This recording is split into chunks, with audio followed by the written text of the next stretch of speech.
Data was collected for 199 randomly selected 10-minute intervals.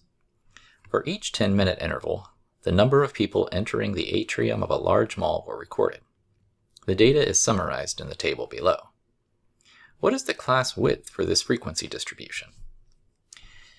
Well, the first thing that I find students try to do here is jump right into the class width formula.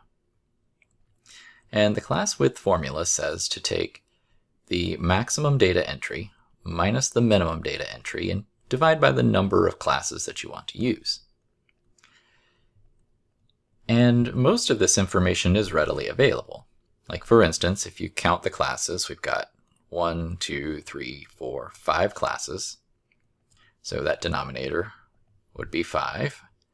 The maximum data entry, let's come back to that. The minimum data entry, when we create a frequency distribution, we always start the first class with the minimum data entry. So we know the minimum data entry is 40.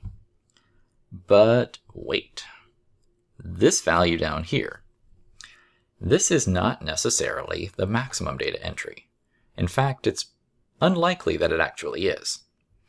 Now, that might not make a difference, and you might get the correct answer, but you're not guaranteed. So this isn't the way to approach this particular problem. Let's try from a different method. So we have a frequency distribution. And when we create a frequency distribution, we start with the first class with the minimum data entry. And then we add to that the class width. So when we have a set of data, we use this formula over here, and we calculate the class width based off of that set of data. Then we continually add that class width to our minimum data entry to get all the lower class limits. So that's another added class width, and so forth, all the way until we get to the last class. So if we want to find what the class width is from a frequency distribution, the best way is just take any two consecutive lower class limits, and it actually works if you take the upper class limits as well, and just subtract them.